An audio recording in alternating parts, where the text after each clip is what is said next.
Hi guys, and welcome to another episode of Kabir Considers. In this video, I'm going to react to the USA versus Russia and China. Now this is it's quite a pertinent topic because there's a lot of tension right now. We all can see what's going on in Ukraine with the Russian invasion. You know, we can see what's happening in Taiwan, you know, with China potentially trying to take back the territory, or not take it back, but like basically take control of it. And you know, obviously, if the US was to become embroiled in a conflict with Russia and China, of course you're not going to be alone. Where, you know, US is part of NATO, you're going to have us, the UK, you're going to have France, Germany, and all of the other European superpowers as well. So yeah, it wouldn't just be the USA. You know, we would be, of course, we would be there too. But this is going to be an interesting video just to see. Just hypothetically speaking, how does the US by itself stack up, you know, against these two superpowers in Russia and China in terms of, you know, maybe tanks, aircraft, military personnel? I think, to be honest, the USA probably would stack up quite well, to be fair. You know, you've got by far the largest navy, you know, your military is pretty huge as well. You've got, I think you either have the most nukes or maybe it's tied with Russia. I'm not entirely sure. But yeah, I do think the US would stack up quite favorably here, although, you know, going up against Russia and China, you know, especially if they were to work together, it would be a difficult task. So yeah, this is going to be really interesting, a really good thought experiment. Let's do it. This video was made possible by Wix. If you are ready to create a website, head over to wix.com/go/infographics to try out one of their premium plans right now. This is an all-new kind of military comparison because we are not matching a pair of nations, but rather two against one. According to Business Insider in 2018, this triumvirate of nations has the most powerful militaries in the entire world, putting the USA in first, Russia in second, and China in third. Following these three countries are India, France, and the UK. Now, we already know that the USA spends more on its military than any other country, something not all Americans are very happy about, but we also know that Russia has had a powerful military for many years, and that China has more recently started to spend big. To be honest, I think the US probably needs to maintain its spending. Although it's a lot of money, just based on the tensions that we can see, we don't want the US really to seem weaker in a military context at this point. So, what would happen if they teamed up against the US? That's what we'll find out. In this episode of the Infographic Show, USA versus China and Russia, who would win? The USA spends more on defense than the next 9 countries in total, which is some feat. When you look at the sources for the military base budget, crazy. Most say it's somewhere between $587 billion and $597 billion. It's bigger than that now, nonetheless, the website The Balance goes a step further and adds the expenses of other agencies that come under the defense umbrella, and it states that the budget is actually $886 billion. We can't itemize this bill, as it would take an entire show, but most of the money goes on the actual running of the military. However, and this is a huge part, the website states the F-35 Joint Strike Fighter program cost $400 billion for 2,457 planes. Okay, but this hasn't all been spent yet, because there's not been that many F-35s delivered. So this hasn't actually been spent yet. Mostly for development and testing. Those F-35s sure are expensive, especially when you consider that the Department of Education got only $59 billion last year. What about China and Russia? As for Russia's budget, again it depends on what source you are reading. Fortune in 2017 called Russia's military leaner but meaner, stating that its budget had decreased to just $42.3 billion. Other sources say it's more like $46 billion. That isn't much compared to the USA, but we'll see how that money was spent soon. China's defense budget, and most sources agree, for 2018 is $174.5 billion. Okay, so the USA has the highest GDP in the world at $19.4 trillion, according to the International Monetary Fund. China was next at $12 trillion, and Russia was in 12th at $1.53 trillion. What we can say is that it's obvious why Russia is spending much less than the USA, but China, if it wanted to, could perhaps spend a little more. Percentage-wise, the USA spends a fair bit more than China on military when the budget is divided by GDP. Still, in terms of spending power, the USA is stronger than both countries, and in terms of military spending, it spends about 4 times more than both China and Russia combined. But what do we get for the money? One website dedicates its time to adding up how many people and how much machinery each country has. As for the USA, in terms of feet on the ground, There's no way. Is that number really accurate? Really? I don't believe that. it has a total of 2,083,100 personnel, 1,281,900 work as active personnel, and 801,200 are reserves. Here we can guess the USA will fall behind. Russia has a total of 3,586,128 military personnel, Really? 1,013,628 are active personnel, and 2,572,500 are reserves. But why haven't Russia overwhelmed the Ukrainians by now? Like the Ukrainians? Like, if they've got that much personnel, because surely that would mean they've got overwhelmingly bigger numbers.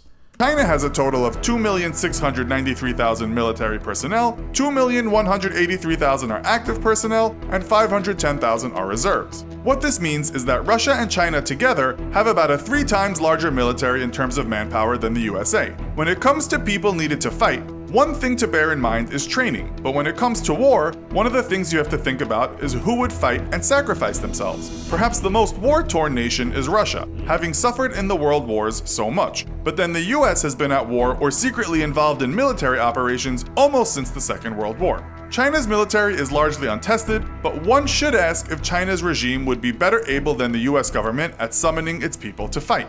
We might also ask if those many in the USA who have grown used to relatively more creature comforts would even join a war, or would they even protest against one? As we say, there's no easy way to understand this. We can only speculate. Let's now have a look at what each country has in terms of machines that travel on land.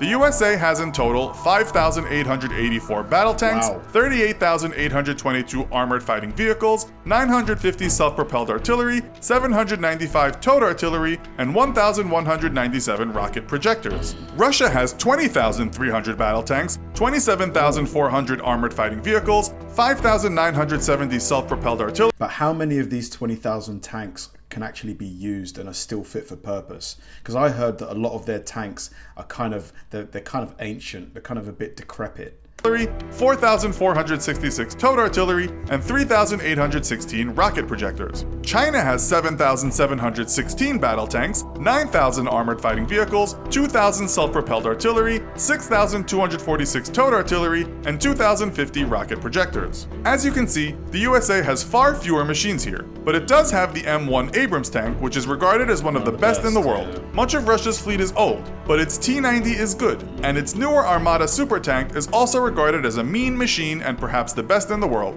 But as National Really? Interest pointed out in 2018, the country may not have enough money to produce many of them. That's the big difference. The USA has tons of budget to produce many more tanks if need be. National Interest also points out that most of China's tank fleet is old, but hastens to say that China's Type 99 can hold its weight with any of Russia's or America's tanks. You have to give Russia and China the advantage here. But where the USA is strongest is in the air, with no other country coming near its outrageously powerful fleet of aircraft. We already know about all those F-35s in development, but the USA also has a large fleet of other great aircraft, including F-22 Raptors, F-15E Strike Eagles, FA-18EF Super Hornets, and F-16 Fighting Falcons. This year, it bought 15 KC-46 Tanker Strategic Military Transport aircrafts for $3.1 billion, and also one B-21 bomber for $2 billion. We might also wonder what's going on with stealth aircraft at that secretive place called Area 51. Still, Russia has hundreds of Sukhoi Su-35s, and no one has ever doubted this aircraft is as good as any that exist. As backup, it has fleets of MiG-29s, Su-27s, and MiG-31s. Looking at the future and 5th generation aircraft, Russia is quietly building the Sukhoi T-50 PAK-FA, which National Interest said is as good as anything out there, while the airplane Russia calls the Ghost, the Su-57 stealth fighter, is currently under development. China is no slouch either, with its ready-for-battle Chengdu J-10s and J-20s. You'll find all of these aircraft we've mentioned on top 10 lists, with pundits not always agreeing on which takes first place. All we can say is that the US has more cash to build more, and perhaps a more experienced Air Force. As for the Navy, the US holds an ace in the hole with its large fleet of 20 strong aircraft carriers, expensive things but extremely important in war. The biggest and perhaps best of its kind is the USA's Gerald R. Ford, and the US also has 2 super carriers under construction and 10 more planned, which will cost many billions of dollars. China has just 2 aircraft carriers, but is building a super carrier called the Type 002. Yeah, I think that the carriers is definitely, like the narrator said, the ace in the hole. But I'm just thinking, you know, in terms of the land vehicles, I guess you still have to move them around, but Russia has way more, like so much more. Like if they did manage to get those to certain strategic locations, that could really be quite devastating. But then, you know, the US does have a lot of amazing planes. Maybe they could take them out from above. I don't know.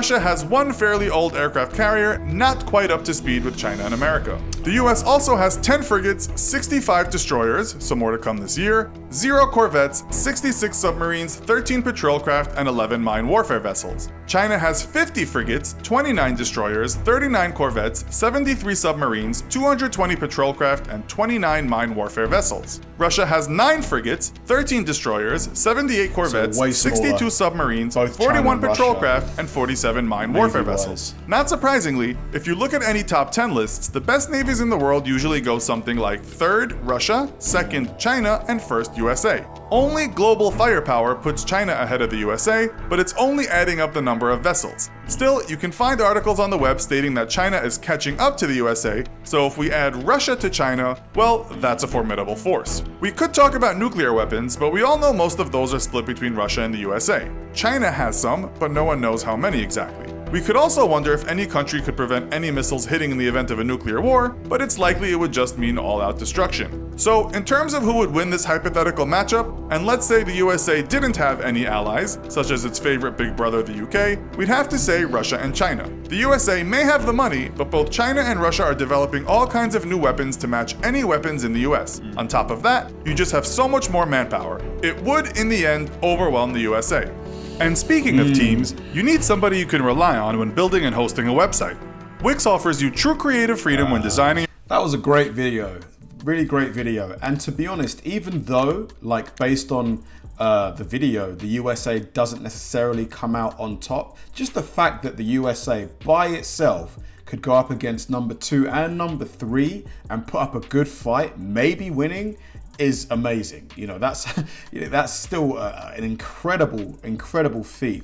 But also, as mentioned by myself at the start of the video and by the narrator at the end of the video, there's just no way that the USA would be by itself. Like, there's just no chance of that happening, you know, legally. Like, you know, the biggest stipulation of NATO is, you know, I think it's a challenge against one is a challenge against all. Like, by law, by what we all signed, you know, if the US goes to war, NATO's going to war. So it's like, yeah, it would not be the, like, if you put NATO up against China and Russia, I think we would crush them. But then again, I'm no military expert. Feel free to let me know in the comment section if you disagree with that.